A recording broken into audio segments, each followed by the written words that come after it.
Okay, we're going to continue on here, chapter 13. And in chapter 13, we got into really the heart of this class in terms of material, which is equilibrium. And again, when we are dealing with equilibrium, we are dealing with reversible reactions. Again, they head in two directions, sort of a two-way street, if you will. And when they do reach that equilibrium, as we talked about, it is again that rate of the forward direction will equal that rate of the reverse direction. And we can write an equilibrium expression as we talked about doing basically our products over reactants. So again, our K here would be not that product there. Try to C. C over D. We do, in this case, use the coefficients here as the exponents when we do that over our reactants. And when we do it for concentration, that is, again, what is referred to as the Kc sort of expression. C meaning, obviously, concentration.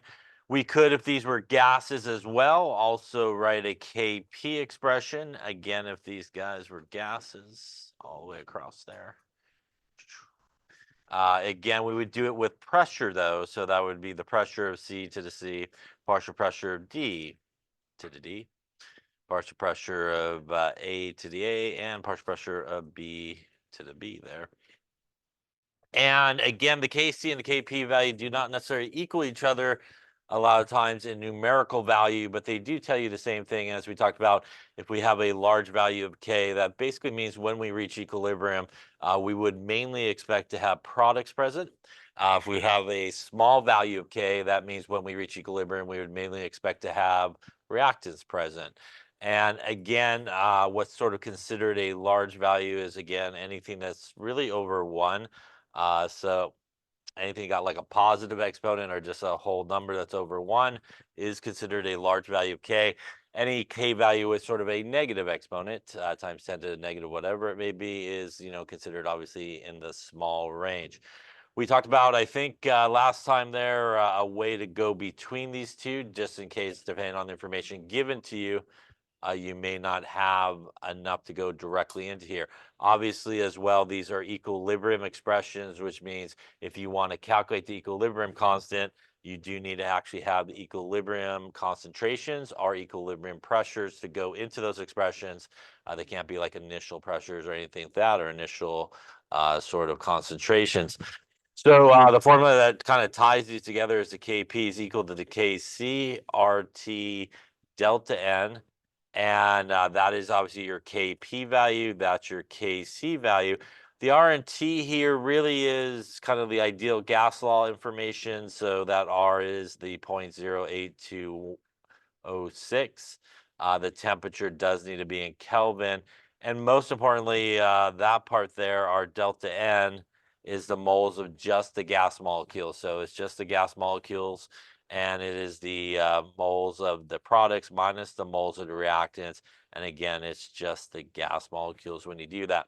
As we talked about last time, it's really important to actually do products minus reactants because, again, if you do get a negative difference there, that mathematically will obviously give you a different number than if you get a positive difference. So you do not want to just take the difference. You want to make sure you do products minus reactants because, again, if you get that negative, then it's quite important. Any questions on that there? If I'm not mistaken, we did this one. Yeah, at the end, that's where we ended, I think. All right, so I think we're off to this one here. So why don't you give this one a go? The Kp for this reaction is 158.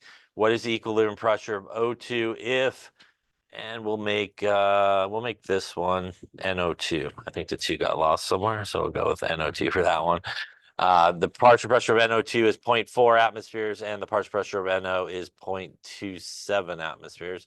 So take a few moments there and see.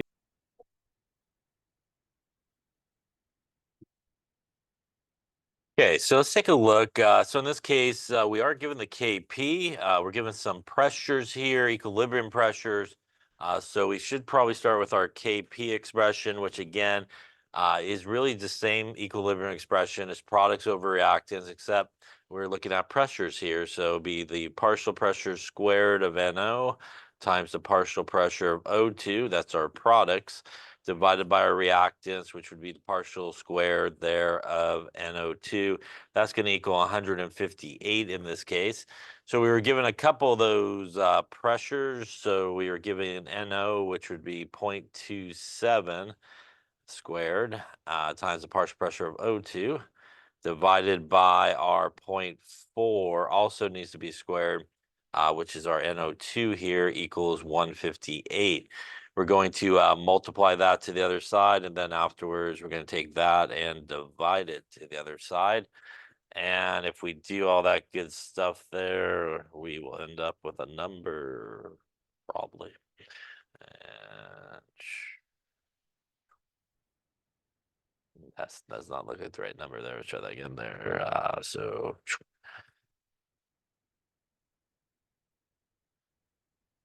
it helps if I punch the right numbers. Just try this again. There we go. 0.4 squared divided by 0.27 squared. There we go. About a partial pressure of oxygen gonna equal about 347. We do need units on this, as this is a pressure, not an equilibrium constant. And the units there will be the same units that we see over here for our other pressures. First off, any questions on that there? The K value here is small or large. It is large, which means when we reach equilibrium, we expect mainly reactants or products? Products. And that would mean we would have a lot more products, say, than reactants, and they should contribute probably to more of the pressure. And I would say definitely that is a very high pressure there. So it's obviously contributing a lot more than everybody else. Any questions on that one there? Okay. So we talked about homogeneous equilibrium last time, but we could also have a heterogeneous equilibrium. We sort of touched upon it as well earlier when we were talking about it. If we had a reaction such as this one, a little decomposition reaction of calcium carbonate into calcium oxide and a little carbon dioxide, we would do our equilibrium expression, which would be our products over our reactants. Once again, in this case, solids are really not going to participate in the equilibrium. They're going to remain relatively constant. So we actually would not, as we talked about last time, include those guys. And that would give us really our correct K expression for this, which in this case is just the CO2. It's the only thing that would be included. And because the CO2 is a gas, we could also write a Kp expression for it, since that gas should obviously cause some pressure, and we could do something like that. So the take-home message, as we talked about last time, is when you're writing K, really the only things that get included in the expression are things in the gas state, because they're constantly flying around and really participating, and things in the aqueous state, which also are swimming around basically in the solution and ready to sort of participate. We, again, do not include, like it says there on the bottom, anything that's in the solid state or anything that is a pure liquid. And again, something like a pure liquid also would have a pretty constant concentration over time there and not really change. So these are the only ones included in the expression. Again, we leave off anything that is not one of those. I think we also might have talked about last time, if you have, like we see here, only products, it's really just going to be products in the equilibrium expression. If you by some chance have a reaction where only reactants should be included and no products, again, you would do something like 1 over basically your reactants. And that's how you, again, would write your equilibrium expression. All right, so as you can see there, our solids really is kind of hanging out, not really participating all that much in any type of equilibrium, and it's not really dependent on those kinds of concentrations. All right, let's try another one here. The partial pressures of each gas in this case is 0.265 at 295 Kelvin. What is the Kp? We're looking for both the Kp and the Kc. So as we talked about last time, obviously, since we're given pressures, Kp would seem like the logical place to start with, since we actually have pressures. So we'll write our Kp expression, which again is our products over our reactants. So partial pressure of NH3 there times the partial pressure of H2S. And that is it, as this again is a solid and will not be included in the equilibrium expression. Each of these gases have a pressure of 0.265. That's essentially 0.265 squared. And that will give us our Kp here of, we'll go 7.02 times 10 to the minus 2 in this case. So I'll any questions on that there. Now that I do have the Kp, we could use our formula there again to go between the two. And in this case, our temperature actually is in Kelvin, so we're good on that. Our R is a constant. We do need to figure out our delta N, and in this case, again, it would be the moles, and we're looking at gases here. So the moles of the products minus the moles of the reactants. That's going to give me 2 on the product side, and again, that is a solid, so that is 0, and that's going to give me actually a delta N of 2 in this case. And I think that's pretty much everything I need. We'll go 7.02 times 10 to the minus 2 equals our Kc. Remember, R here is the one that we use in the ideal gas law. So it is this number, or the 0.0821. If you want to do sort of the rounded number, you could do that as well. Again, our temperature is in Kelvin, so we're good shape there, and we're going to square it. So kind of cleaning up the right-hand side there, we're going to get, square that thing. We got about 586.0127. Obviously, we are then going to divide that to the other side.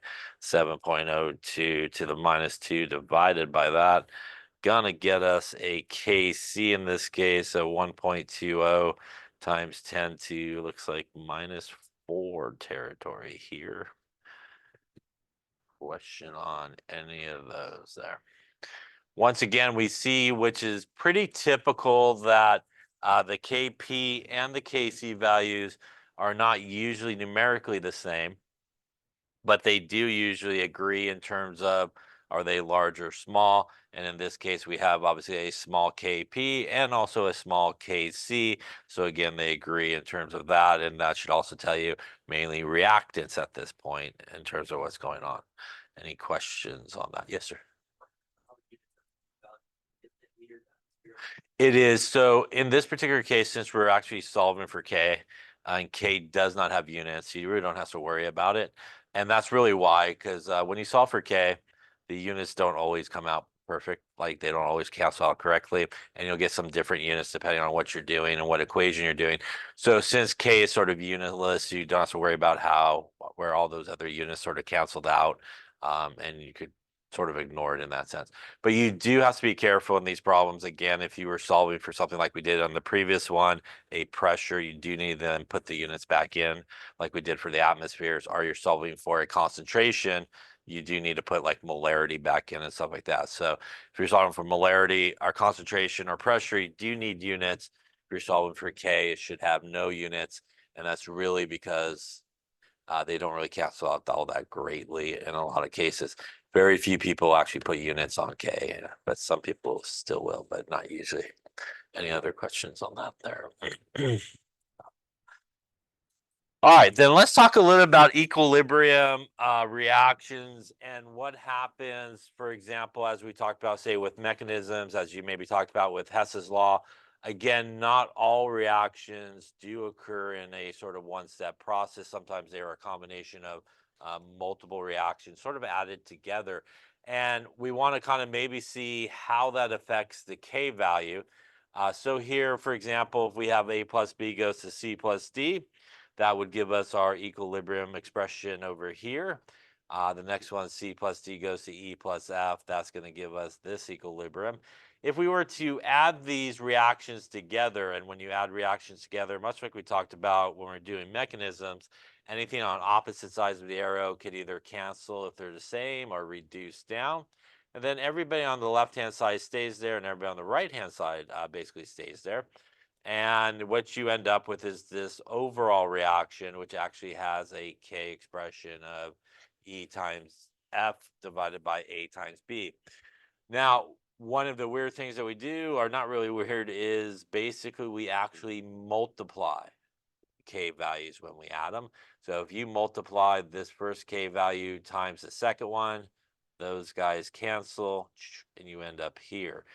So one way that you sometimes has to sort of manipulate K values is if you get a reaction as a result of adding individual reactions together, you actually multiply the K values together. You don't add them. So sometimes people are in the habit of trying to add them because they remember maybe when they did Hess's law, you like add up the delta H's at the end when you put all the equations together. But here with equilibrium, it is different. You add the reactions together, you multiply K values. If you add 3 reactions together, you multiply all 3 K values. It doesn't really matter. So you do multiply when you add them together. Other ways that we sometimes has to manipulate these equations to get a K value is maybe we don't want the equation like it's written, for example, there on the left, and we actually want the reverse of that reaction, and we want the reverse of that equation. And in that case, we would get the reaction on the right. Now, basically, when we reverse a reaction, what happens to the K value is our reactants become our products and our products become our reactants, and our K value is actually 1 over K when you reverse it. So if you have to reverse one of these reactions, you would take 1 over K to get it. When you do actually see a K value, it is specific for how that reaction is written or the equation is written. So it's specific for exactly who's on the reactant side and who's on the product side when you actually see a K value sort of given to you. So if we were looking at this reaction written this way, this would be the appropriate value for K. If we were looking for the reaction reversed, this would be the appropriate value for K. And again, they're specific for the reaction, the way it's written at that specific temperature. As we talked about, temperature is the only thing, by the way, that can change the actual value of K. Everything else will not change it. Now, what are some other ways that we can manipulate equations? So let's just say we have this equation here, and we had a K value of 10, for example. Now, let's say that we didn't need 2 of the A or 1 of the A, but we maybe needed 2 of the A. And we would need to then multiply this entire equation by 2, and that would give us 2A plus 2B gives us 2C plus 2D. If I write the equilibrium expression here for this guy, the first one would be C times D divided by A times B, and that would be the equilibrium expression for this. If I wrote the equilibrium expression for this equation, it would be C squared times D squared divided by A squared and B squared. What is the difference between these two? Yeah, I multiply by 2, the K value actually gets squared. So if that was the K value, you would take K would be 10 squared in this case, would give you your equilibrium constant for our new one. Now, if I multiplied by 3, you would then cube it. If I multiplied by 4, you take it to the 4th power. So if you have to multiply an equation by a common number, you basically take the K value to that common number. So if you multiply, you're going to take the K value to that number that you multiplied by. Now, let's say, for example, though, that I actually started with this equation. And let's say that I did not need 2 of everybody in a sense, but I needed just 1A instead of 2. What I would then have to do is essentially divide everybody here by 2. So I need to divide everybody by 2 to get me back to A plus B goes to C plus D. Again, my K would end up like it was originally, back to this. And now what is the difference as I go from this K value to this K value? That is the square root of it, right? I divided it by 2 and I take the square root of it. So you would take obviously the square root there. So if you need to divide by a common number, you actually take the root to that number. Okay, so if you divide whatever number you divide by, you take the root of it. If you divide it by 3, you take the cube root of it. If you divide by 4, the fourth root, and so forth. So these are probably 4 common ways that you might have to manipulate equations. You may have a problem where they give you multiple equilibrium equations and say, what is the equilibrium value for this equation? You kind of have to build it much like you did with Hess's law, but you just have to kind of keep track of what you do with the K values. So again, if you reverse the reaction, you take 1 over K. If you need to multiply by a common number, then you take the K value to that number. And if you're going to divide by a common number, you then take the root of the K value to that number. And again, these are ways that we can manipulate it.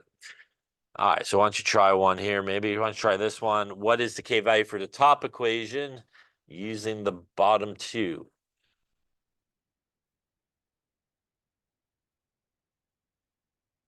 Okay, so let's take a look. So once again on these, probably like you did with Hess's law, you do just want to kind of keep it simple. So my approach is pretty much just make sure everybody's on the correct side and everything will sort of work out. So for example, here I would just start looking at E, and the only place I see E is over here in this equation. I first can see that E is in the incorrect side, right? It's on the reactive side where I want it. And here it's on the product side to start with. So I know I need to reverse that reaction to get it on the correct side. I also know that I don't need 1E, but I also need 2. So I need to actually reverse the bottom equation and multiply by 2. So if I do that, I'm going to first reverse the bottom equation. And by the way, that when I reverse that bottom equation, I need to take 1 over the K value to do that. I then need to multiply the entire equation here by 2 as well, giving me a 2, a 2, a 2, a 2. Once again here, because I multiplied, I'm going to actually square it. Again, not multiply the K value by 2. At that point, I want to look at my next one. I got my F now on the correct side, so that's good. I got A on the right-hand side. Here I have A on the left-hand side, so I know I need to reverse the first equation as well. And I just need 1 A in each, so all I have to do on that first equation is reverse it. So we're going to reverse the first equation there. And when I do that, once again, because I reversed the first equation, that's going to give me a 1 over 100. I'll take 1 over the K value. Now, if I did everything right, since I'm out of equations, this should give me the overall reaction I'm looking for. So 2C on the right and 2C on the left cancel, 2D on the left, 2D on the right cancel. Everybody on the left-hand side stays there, and everybody on the right-hand side stays there. So I did build the correct K value. We want to get a little numbers going on here. 1 divided by 20, and we're also going to square it. That's going to give me here 0.0025, and 1 divided by 100 here going to give me 0.01. Now, if this is, say, K1 and K2, to get this guy's K, once again, we are going to multiply, not add these together. So that's going to give us 0.0025 times 0.1. And looks like we'll end up with 2.5 times 10. We got there 1, 2, 3, 4, 5, minus 5, I think, in this case. Any questions on that one there? So again, we just kind of want to rearrange everybody, kind of keep it simple, get everybody on the correct sides, make sure you have the right amount of everybody, and usually everybody will fall into place. The key is, again, keep track of what you're doing so you can adjust the K values accordingly. And again, remember multiplying at the end there, not adding together. Any questions on that one there? All right, let's try another one here and see. We're looking for the bottom equation based off the two top ones, and what is the K value there? Okay, so let's take a look at this one again. We want to kind of build the bottom equation from the two top ones. So I got N2 on the left. I do have N2 here on the left, but it's not the correct amount. I do need two, which means if my math is right there, I got to actually multiply this by 4 to do that. That would get me 4 over 2, which is 2N2. That would then give me 12 divided by 2, which is 6H2. And that will get me 4 of the NH3 as we go there. Taking a look at our K value, because I multiplied by 4, that means I'm going to take my K value to the 4th power. Here, looking at the next one, we want perhaps water on the left, which it is. And again, we actually need to multiply this guy by 3 to get me the proper number of waters. That will get me 6H2O goes to 6H2 plus 3O2. Here I multiply by a common number of 3, which means I will take my equilibrium constant again to the 3rd power. Out of equations, which means we should be good, hopefully. And looks like the H2s will cancel, and I think that's about it. So we'll have 2N2 plus 6H2O going to 4NH3 and 3O2. So we did successfully build that. Here again, we're going to actually multiply these K values again, not add them. So we're going to take basically 411 and take it to the 4th power. And then we're going to multiply it by 0.345, which is going to be cubed. And that's going to get us a big number, I think. And we'll do something like the K here would be 1.17 times 10 to the 9 if I punch that in correctly, hopefully. Any questions on that there? So again, you do need to be able to obviously manipulate these equations and again, keep track of how it affects the K values. Any questions?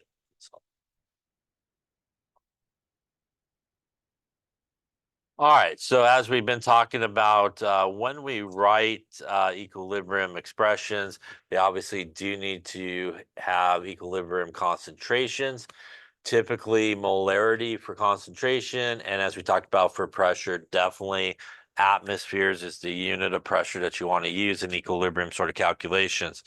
We don't include, again, our solids, our liquids, so just aqueous and gases. There is no units expressed with the K expression. And again, it is specific for temperature. Again, as we may have talked about there, if we do change the temperature, you will see a change in the value of K. But if you keep that temperature constant and you run a bunch of experiments, you should expect to get the same K value basically for all of them. As we saw there, if you add up some equations, we're going to multiply the K values. Again, if you multiply by a common number, we'll take it to that common number. And obviously, if we divide, you will take it, the root of it to that. All right. As we also talked about, again, K has the same value regardless at a given temperature, regardless of how much you start with. So again, a reminder, as we talked about, sort of like, again, getting a K value of 2, there's multiple ways you could get a K value of 2 by dividing different ratios, but always that products to reactant ratio will always be the same as long as you don't change the temperature. So let's talk a little bit before we get into more about K, another letter, a little slight different letter here, and that is what is known as Q, and Q is what is known as the reaction quotient. And the reaction quotient is essentially calculated the exact same way you would calculate K. So Q is also products over reactants. You also take the coefficients as the exponents, just like you would calculate K. So to calculate Q and K, it is basically the same calculation. Now, why would you want to maybe calculate Q versus K? The idea here is the real reason Q sort of exists is to give you some information about what's going on in that reaction. So maybe you're given the starting amounts of everybody in a reaction, which you could have, right? You could have a little bit of everybody there all thrown together. And maybe you want to know, is your system at equilibrium? And that's one of the things Q will tell you. It will tell you, first off, is the system, if you put all these guys together, will it be at equilibrium? The second thing that Q will tell you is if it is not at equilibrium, it will actually tell you which way it needs to go to actually reach equilibrium. Does it need to go towards the products and make more products? Does it need to go towards the reactants and make more reactants actually reach equilibrium?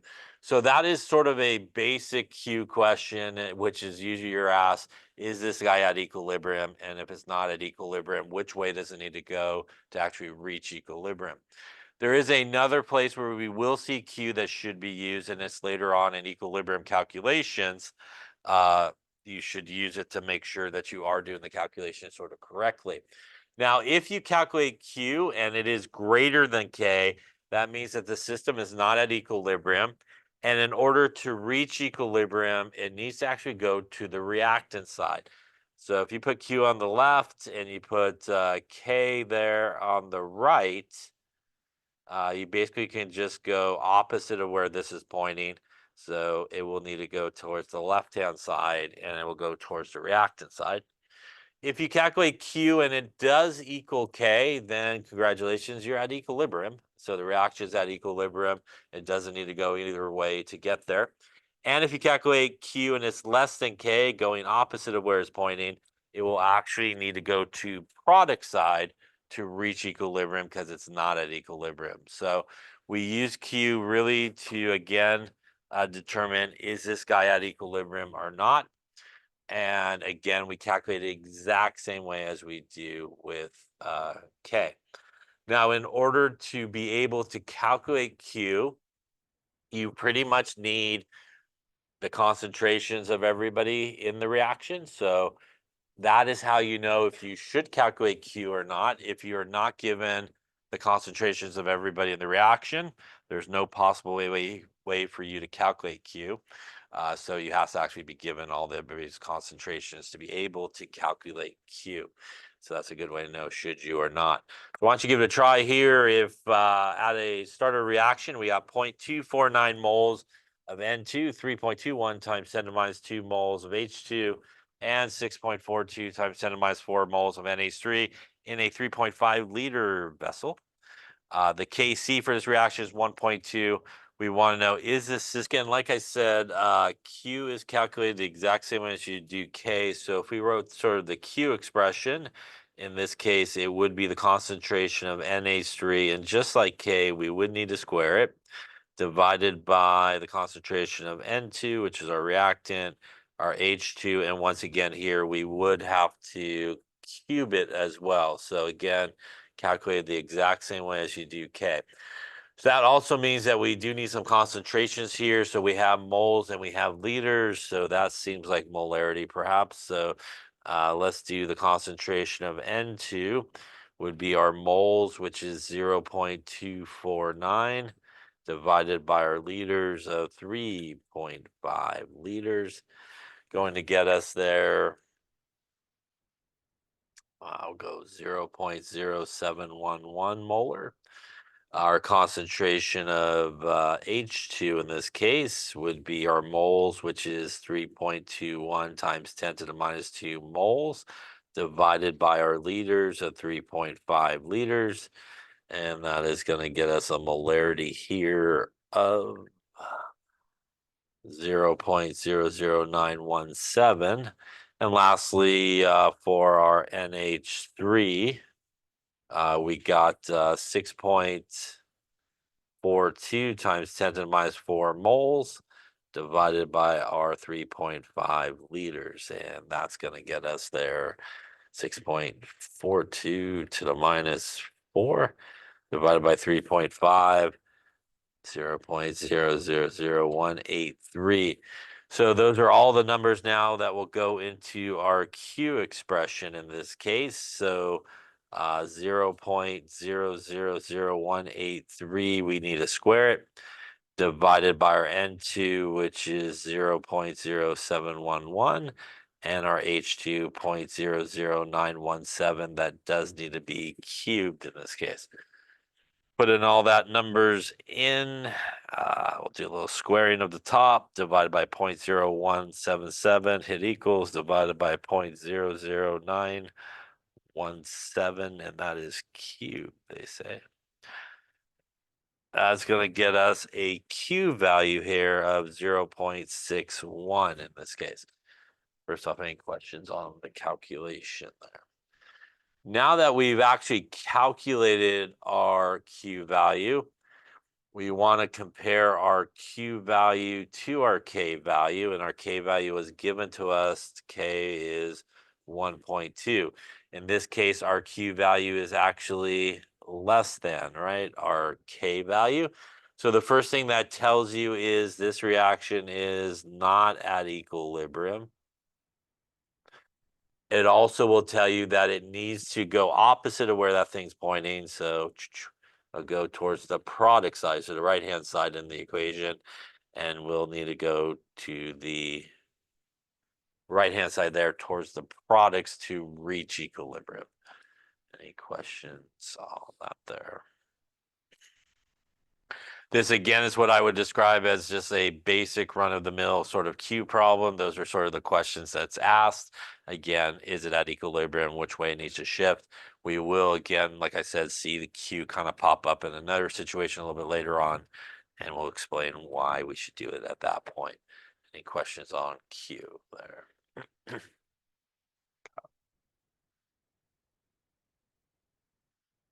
So let's get to really, heck, the whole semester here, right here on this slide now. So we're going to now really talk about the calculation of calculating equilibrium concentrations. Also, you could do equilibrium pressures as well if you are given initial sort of concentrations or pressures. So the way that we do this is we actually do what is referred to as an ice table is what we typically will use. And maybe you used ice tables in Chem 50 when you did like stoichiometry and limiting reagents. Most people probably not, don't they, me? No? I teach it because that way when you come here, you already know how to do it. But most people don't teach it that way. But ice tables are used to solve equilibrium problems. So if you're ever lost in this class at what you should do perhaps in a calculation, that's probably where you should go. That's probably not necessarily the wrong idea to try for a problem. So it always amazes me, by the way, that people go through this class and they never do like an ice table. And that's like the major thing we talk about in all calculations. So that's usually a lot of calculations that we do. And it's a really good place to start if you're not sure. What does the ice mean? The ice means initial change and equilibrium. Or the right downwards there. There we go. And we use these ice tables to help us basically determine what is happening at equilibrium, everybody's equilibrium concentrations. You could do an ice table really with a Kc. You could do an ice table with a Kp. If you do an ice table using a Kc value, molarity is pretty much what's going to go into the ice table. If you do a Kp, you're going to use pressure, and this is what I was talking about earlier. It does need to be atmospheres. So if you have to do this type of calculation and you're given pressures that are not in atmospheres but are in like millimeters of mercury or torr, you do have to turn them into atmospheres before you go into the ice table, and then you can convert it back afterwards to whatever units you want. But when you do sort of the ice table calculation, it does need to be in atmospheres. And for concentration, usually molarity is what we'll use later on in a later chapter. We may use something like moles as well, but molarity is constantly what we do here. So the idea here is if you have a reaction, actually I'll do this, we'll do this one, A plus B goes to 2C in this particular case. And let's just say that you're given this reaction and they say, hey, the K value here is our lucky number 10, perhaps. Now, in this particular case, what we would do is we would have perhaps our initial concentrations of A. Maybe it's, 2 molar. Maybe this guy's initial concentration of B is like 4 molar. And that's all that's given to you. So you got a couple of concentrations, you got a K value, and you want to know what is everybody's equilibrium concentration, basically. So the idea here is we use this ice table to do that. So initially, we have 2 molar of A, we have 4 molar of B. Now, in this particular case, they didn't mention anything about C, right? So there's no information given to you about C. And in these type of problems, if you're not given any information about, say, somebody on the product side or anybody in general, you could probably safely assume that you're starting with 0, basically. So again, if it's not mentioned, you could kind of safely assume that.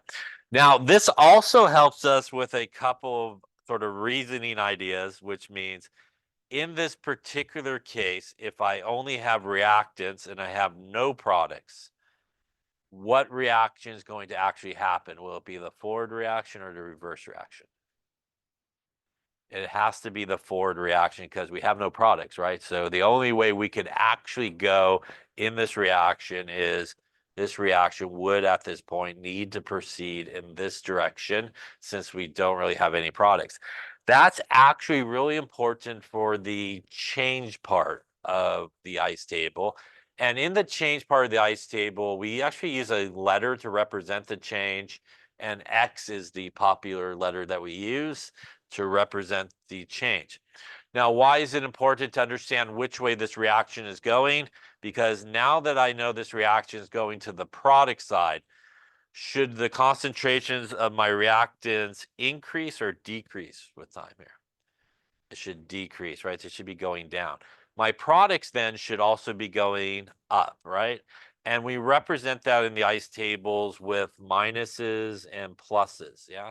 So on our reactant side where they're decreasing, this would be minus X, this would be minus X, and when we get to our product side, this would be plus 2X.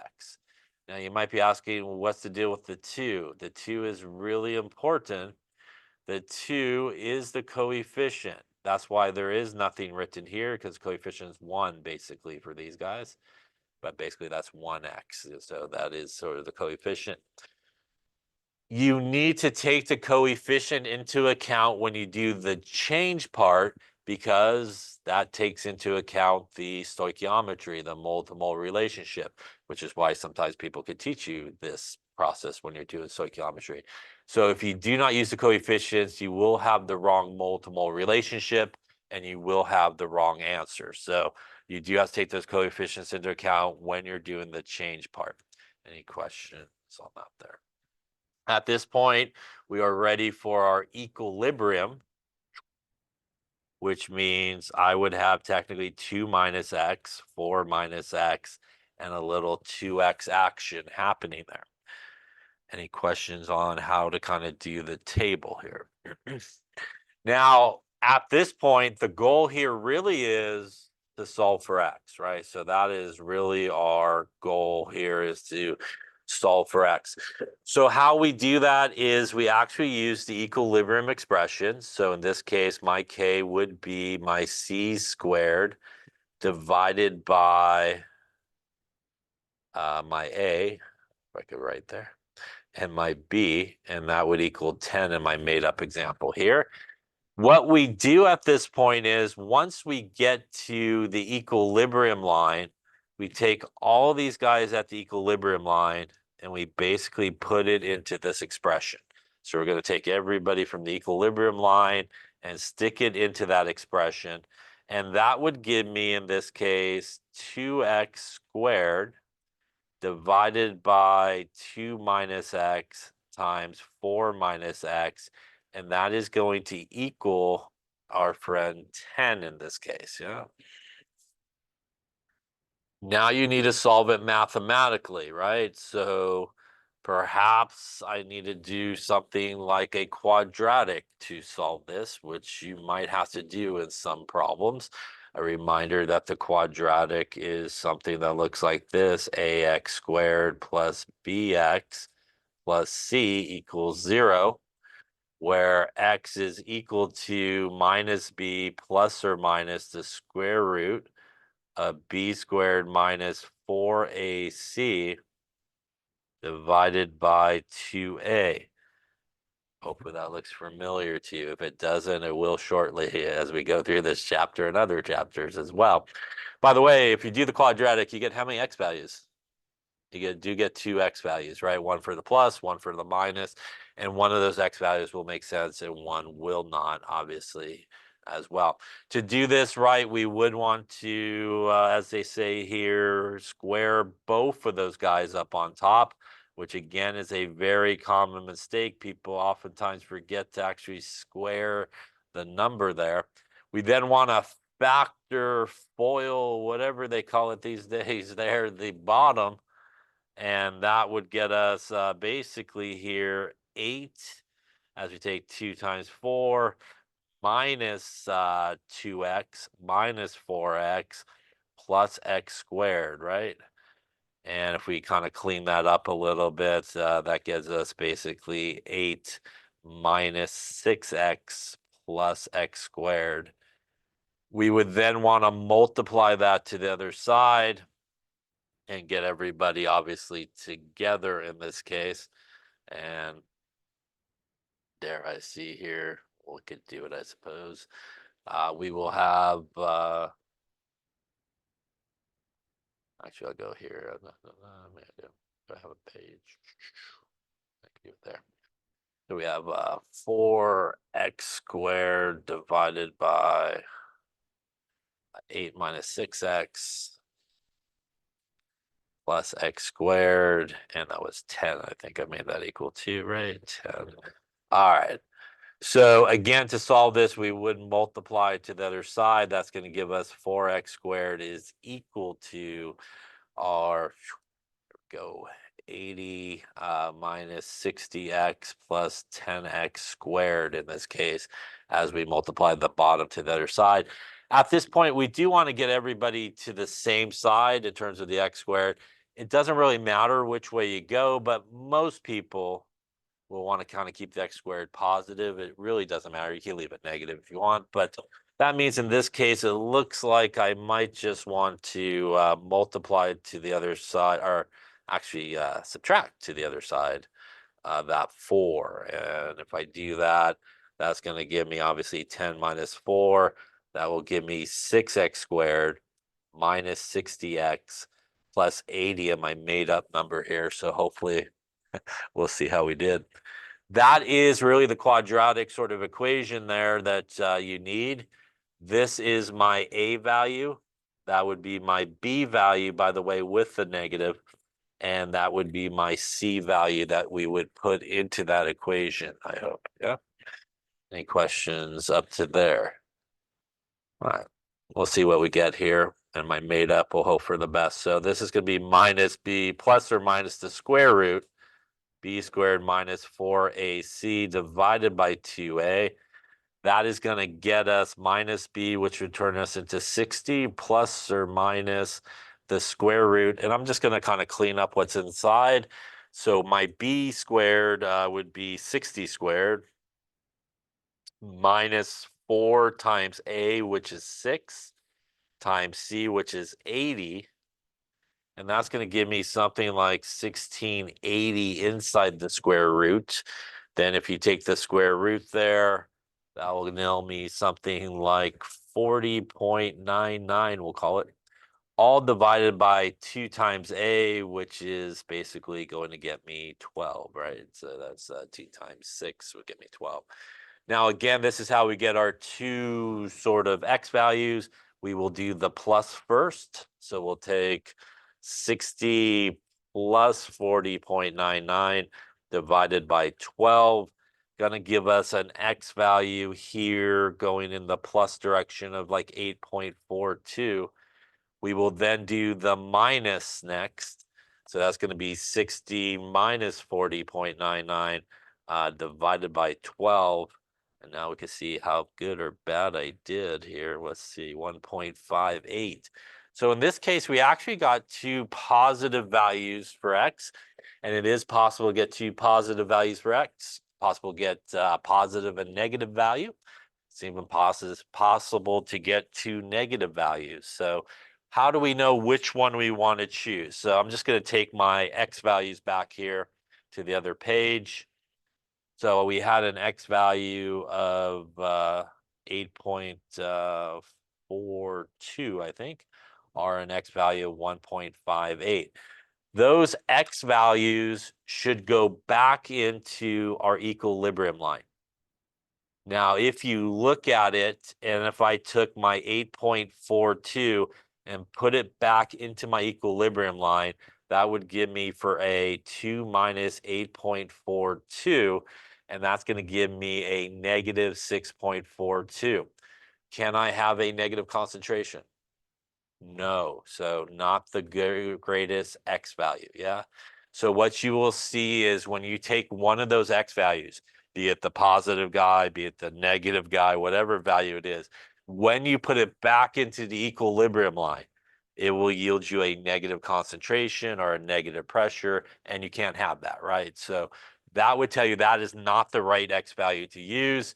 We could actually use this guy, which should not give us a negative. So if I did it for A, that would be 2 minus 1.58, and that would get me 0.42 molar for A. If I did it for B at equilibrium, it is 4 minus X, 1.58, and that would be 2.42 molar.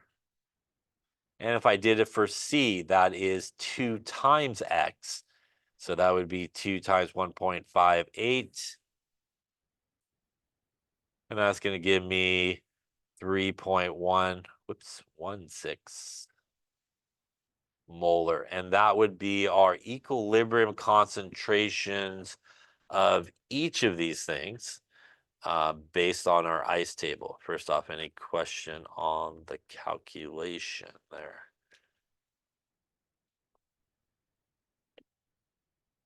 By the way, this is math, which is good, maybe. But because it's math, we could actually check and see if we screwed up along the way, because there are places you can screw up pretty easily here. How can I check that I did all right?